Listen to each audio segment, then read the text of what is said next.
Hello. कैसे हैं आप सब? आई होप कि जबरदस्त जिंदाबाद मस्त होंगे। मैं शिव आप सभी का स्वागत करता हूं प्रगति क्लासेस एसआर पे।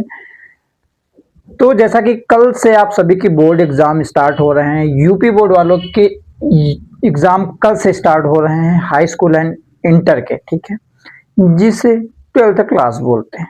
ठीक है, मौज मस्ती आपने खूब की, पढ़ाई भी जम के की। अब बारी आ गई उस अग्नि परीक्षा की जिसके लिए आप प्रिपेयर हो रहे थे बहुत दिनों से। तो आज ये क्लास उन बच्चों के लिए है जो कल सुबह अपनी किस्मत की कॉपी लिखने जा रहे हैं। किस्मत की ये मार्कशीट है, पूरी जिंदगी सीने से चपक कर रहेगी। अब इसके बाद क्या होगा, तुम्हारे नंबर जो चढ़ जाएंगे, जो आप मेहनत करके ले आओगे। और हाँ, लक का भी बहुत बड़ा हाथ होता है। ठीक है, लक का बहुत बड़ा हाथ होता है। तो आप कोशिश करना कि बेटर से बेटर करें। और उत्तर प्रदेश माध्यमिक शिक्षा परिषद में सम्मिलित हो रहे सभी छात्र छात्राओं को मेरी तरफ से हार्दिक शुभकामनाएं एवं बधाई। आप अपना बेस्ट दें। तो मैं आप सभी को ये क्लास इसलिए लेके आया हूँ, ये क्लास में कुछ पढ़ाना नहीं बट बहुत कुछ बताना चाहता हूँ। क्योंकि भाई हम उस दौर से गुजर चुके हैं जहां पर आप कल जाओगे।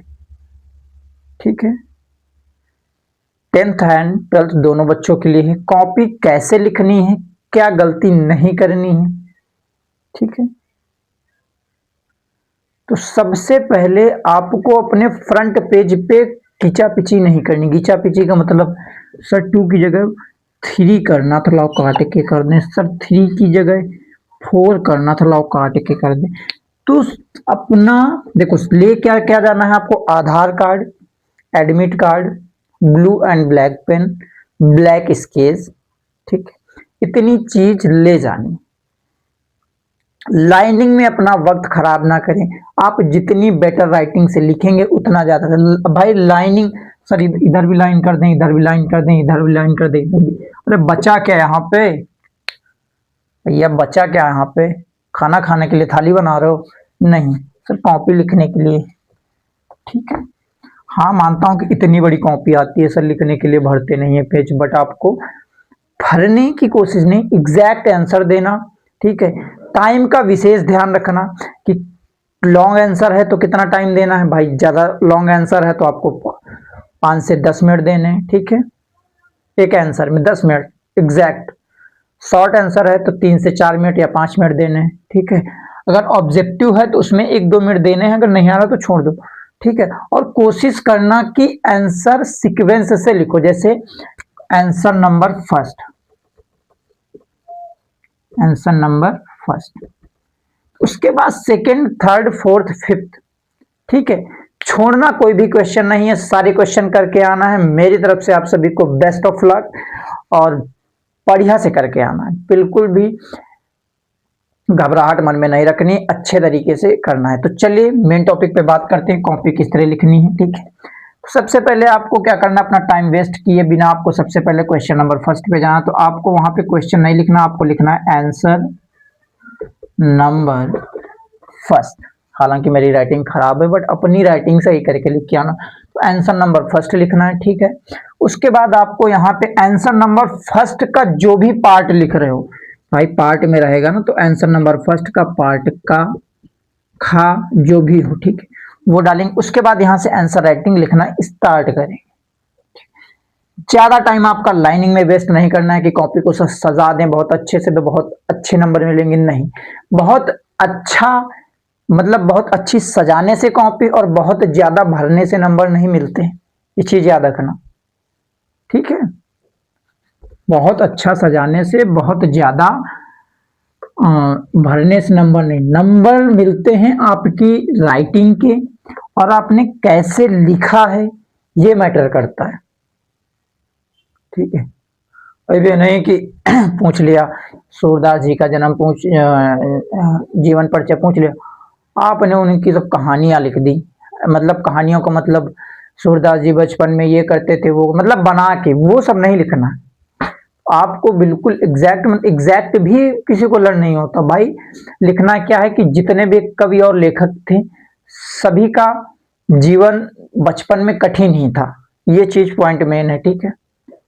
और सभी की 1 से लेकर 5वीं तक की जो प्राइमरी की शिक्षा होती है वो खुद घर पे या गांव के ही विद्यालय में होती है, ठीक है। सभी का स्वभाव सरल था, ठीक है। सभी मेहनती थे, ठीक है। सभी के माता पिता बहुत धनी नहीं थे, भाई उस टाइम पे कोई धनी नहीं रहता था, ठीक है, बहुत रेयर केस में कोई धनी होता था। तो इन सब पॉइंट्स को ध्यान रखना हिंदी में।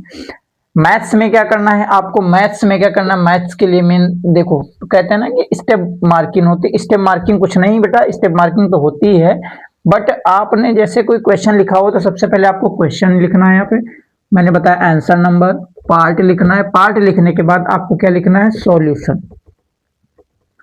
सॉल्यूशन मैथ की बात बता रहा हूं। सॉल्यूशन लिखने के बाद आपको लिखना है गिवन दैट, क्वेश्चन जो उधर रखा है, ठीक है। गिवन दैट के बाद क्या है, क्वेश्चन आपको लिख लेना। क्वेश्चन आप फिर सॉल्यूशन कहां से स्टार्ट कर रहे हैं, मेन चीज ये। अगर आपको फॉर्मूलाज पता है तो पहले फॉर्मूला लिख दीजिए कि गिवन दैट। अब यहां पे करेंगे नाउ, यानी कि अब यहां से स्टार्ट करेंगे अपना क्वेश्चन। तो जो एग्जामिनर आपकी कॉपी देखेगा फिर वो अट्रैक्टिव कॉपी हो जाएगी, इससे आपके मार्क्स बढ़ जाएंगे, ठीक है। तो यूपी बोर्ड की एग्जाम्स में शामिल हो रहे सभी छात्र छात्राओं को, वो मेरे छोटे बड़े भैया बहनों को बहुत बहुत हार्दिक शुभकामनाएं, बहुत बहुत बधाई।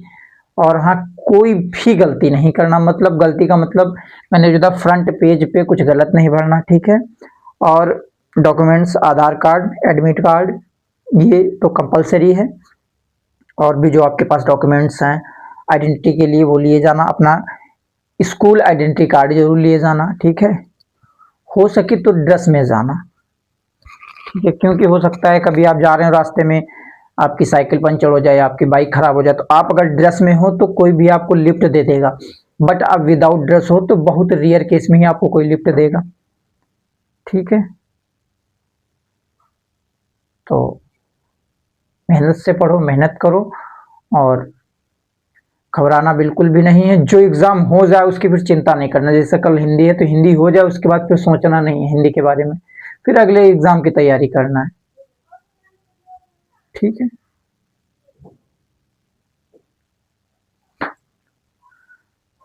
तो आज से आप सभी, कल से आप सभी के एग्जाम है, तो अब हम लोग इस चैनल पे चैप्टर वाइज तो पढ़ा ही रहे हैं, बट अब एक नया बैच स्टार्ट करेंगे जिसमें सभी सब्जेक्ट होंगे 9th एंड 10th क्लास के लिए, Hindi, English, SST, math, science, ठीक है। हो सकता है ड्राइंग के बारे में भी आपको थोड़ा बहुत जानकारी दी जाए, और संस्कृत तो मुश्किल है बट कोशिश करेंगे, ठीक है, टीचर के लिए। तो आप सभी को इस चैनल पे अब जो नया बैच होगा, जो 2026-27 के बच्चे हैं उनके लिए ये चैनल बहुत ही इम्पोर्टेंट है, मतलब बहुत ही ज़्यादा यूजफुल होने वाला है, ठीक है। तब तक के आप सभी को बेस्ट ऑफ लक, अपना 100% दीजिएगा एग्जाम में, कोई भी गलती ना करिएगा, कोई भी चीज़ मिस नहीं करिएगा। और बात याद रखना, कोई भी क्वेश्चन छूटना नहीं चाहिए, क्वेश्चन अगर छूटा तो सीधे मार्क्स कट। भाई 5 नंबर का क्वेश्चन है, आप अगर उसको सॉल्व करेंगे, आप उसको करेंगे तो उसमें से 3 नंबर 2 नंबर तो देगा ही एग्जामिनर, आप फिर भी गलत करेंगे तो 3 नंबर तो देगा ही देगा, 2 नंबर, ठीक है। अगर कोई लिखने वाला है, हिस्ट्री टाइप में है, तो एसएसटी वगैरह का है, तो उसमें अगर 5 नंबर का है तो 4 नंबर की हिस्ट्री नहीं लिख सकते, आप लिख सकते हैं आराम से, ठीक है। Best of luck.